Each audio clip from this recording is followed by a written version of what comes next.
Good morning, children. Today we will do the next topic, moving coil galvanometer. What does the galvanometer do? क्या करता है galvanometer? It only detects the current. वो ये बताता है current है कि नहीं, करंट ज़्यादा है कि करंट कम है. ओके, करंट की प्रेजेंस को बताता है galvanometer. So what is the principle of moving coil galvanometer? When a current carrying coil is placed in a magnetic field, it experiences a torque. हमने पिछले लेक्चर में किया था कि जब हम किसी करंट कैरिंग कॉयल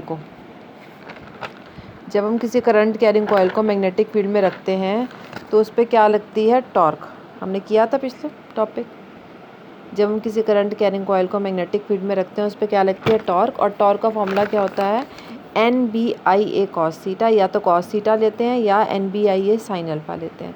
थीटा क्या था, theta was the angle between the magnetic field and the plane of coil. देखो, अगर ये आपने मैग्नेटिक फील्ड लगाया है,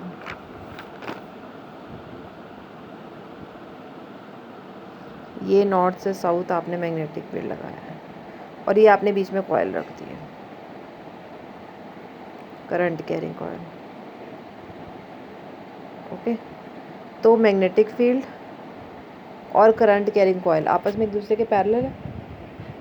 ये कॉयल पड़ी है, उसके ऊपर ही मैग्नेटिक फील्ड है, तो दोनों एक दूसरे के बीच में पैरेलल है, साथ पैरेलल है. तो थीटा कितना हो जाएगा, 0. तो टाउ क्या हो जाएगा, NBA मैक्सिमम टॉर्क आएगी. या फिर अगर इन टर्म्स ऑफ अल्फ़ा लेना, what was the alpha, alpha was the angle made by the normal to the plane of coil and the magnetic field. ये बताया गया था. अब देखो सेम केस है, आपने क्या करना है, कॉयल को ऐसे रखना है. अब अल्फ़ा एंगल क्या था, alpha was the angle made by the normal to the plane of coil. अब ये कॉयल है, इसका नॉर्मल क्या होगा, ये इसका नॉर्मल होगा. ये मैग्नेटिक फील्ड के साथ कितना एंगल बना रहा है, दिख रहा है आपको, ये मैग्नेटिक फील्ड लाइंस है. ये कितना एंगल बना रहा है, 90 एंगल बना रहा है.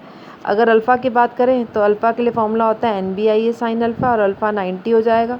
दिखाया मैंने अभी आपको, अल्फ़ा 90 मतलब NBA. तो दोनों केस में अगर n नंबर ऑफ टर्न्स है तो टॉर्क कितनी आती है, मैक्सिमम टॉर्क NBA. जब plane of coil magnetic field के क्या पड़ा हो, नॉर्मल पड़ा हो, पैरेलल पड़ा हो. Magnetic field is parallel to the plane of coil or the normal to the plane of coil making an angle 90 degree with the magnetic field. In that case the torque is maximum, that is NBA, and that field is called as, क्या का नाम दिया था हमने उस field को, radial field नाम दिया था जब टॉर्क क्या हो जाती है, maximum. This become the principle of MCG. जब एक करंट कैरिंग कॉयल को आप मैग्नेटिक फील्ड में रखते हो उस पर क्या लगती है, टॉर्क. ना come to the construction part.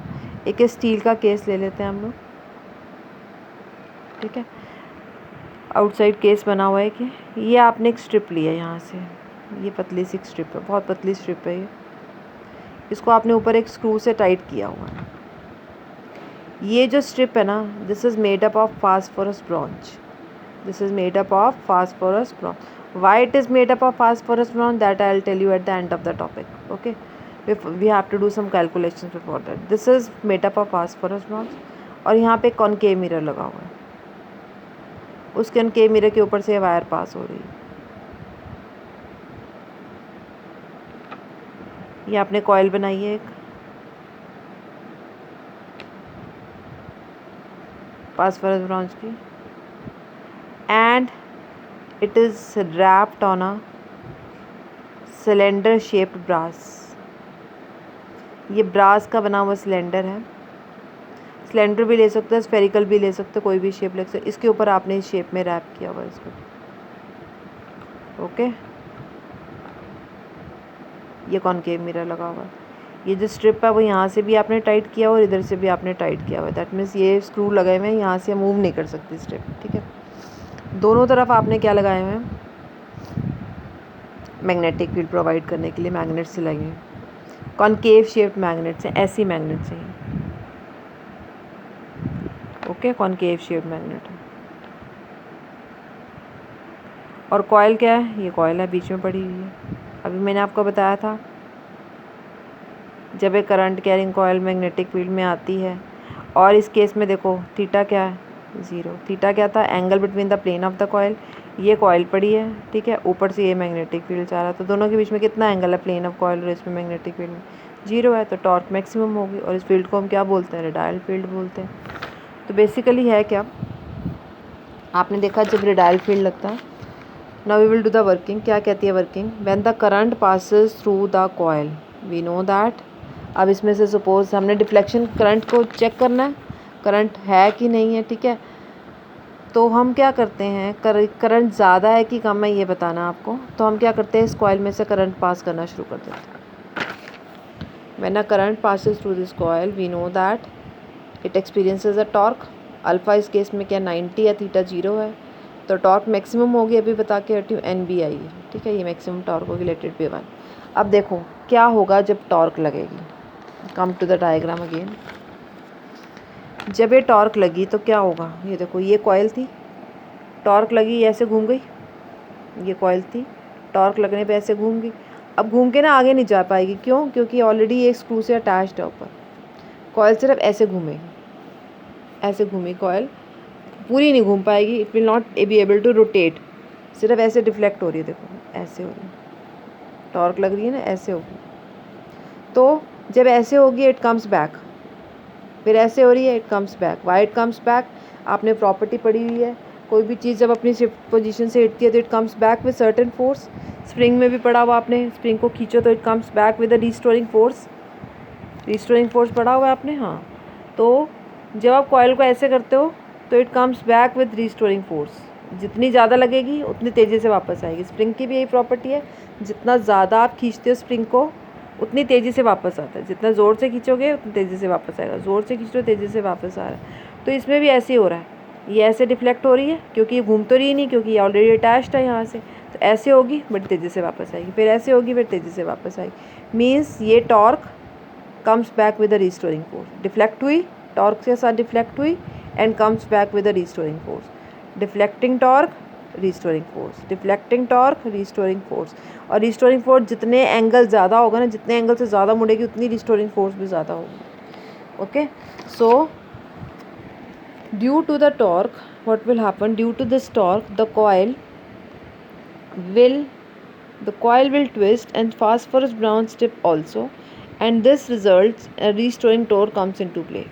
Equilibrium पे क्या होगा, deflecting torque and restoring force, या टॉर्क, डिफ्लेक्टिंग टॉर्क और रिस्टोरिंग फोर्स या फिर टॉर्क कम्स इक्वल, ऐसे हुई वापस आई, ऐसे हुई वापस आई, तो रिस्टोरिंग फोर्स। अब देखो रिस्टोरिंग फोर्स किसके प्रोपोर्शनल है, थीटा के, अभी बता के हटी हूँ। जितना ज़्यादा एंगल से मुड़ेगी ना उतना रिस्टोरिंग फोर्स भी ज़्यादा होगी। जैसे अभी बताया था स्प्रिंग को जितना ज़्यादा खींचोगे उतनी रिस्टोरिंग फोर्स भी ज़्यादा होगी। तो restoring torque is proportional to theta, that means proportional to theta, तो प्रोपोर्शनैलिटी को इक्वलिटी में चेंज करो तो क्या आ जाएगा, के थीटा। ओके, ना पुट करो, डिफ्लेक्टिंग टॉर्क कितनी थी, NBIA, मैक्सिमम डिफ्लेक्टिंग टॉर्क कितनी थी, NBIA, और रिस्टोरिंग कितनी आ गई, के थीटा। यहाँ से आई की वैल्यू निकालो, आई क्या आ जाएगा, NBA को यहाँ डिनोमिनेटर में ले जाओ, K/NBA थीटा। तो K अपॉन NBA को कांस्टेंट है सब, K क्या था, कांस्टेंट आया था, N क्या था, नंबर ऑफ टर्न्स कांस्टेंट है, B है मैग्नेटिक फील्ड, A एरिया था कांस्टेंट है, तो इसको हमने कांस्टेंट नाम दिया G, इसको हमने पूरा ओवरऑल एक कांस्टेंट मान लिया G। So I is equal to G theta, where G is K/NBA, और इस G को हमने क्या नाम दिया, इस G को हमने क्या नाम दिया, K upon NBA। Okay, now so यहाँ से आपको एक बात पता चल रही है, I is proportional to theta, अगर G कांस्टेंट है तो I प्रोपोर्शनल टू थीटा आ गया, मतलब जितना थीटा क्या था, जितने से डिफ्लेक्ट हो रही, जितना ज़्यादा डिफ्लेक्ट होगी उतना करंट ज़्यादा, जितना कम डिफ्लेक्ट होगी उतना करंट कम। तो आपको ये पता चल गया करंट ज़्यादा है कि कम। देखो बेसिकली क्या हुआ था, यहाँ पर जो कॉनकेव मिरर लगा हुआ था ना, ये वायर उसके ऊपर से पास हो रही थी, जब ये डिफ्लेक्ट हो रही थी ना तो इसमें इसकी पोजीशन इमेज चेंज हो रही थी, इमेज भी तो चेंज हो रही थी ना, तो आपने कॉनकेव मिरर में देख के बता दिया कि करंट ज़्यादा है कि करंट कम है। अगर डिफ्लेक्शन ज़्यादा है तो करंट ज़्यादा, डिफ्लेक्शन कम है तो current come. Okay, this was the galvanometer, moving coil galvanometer.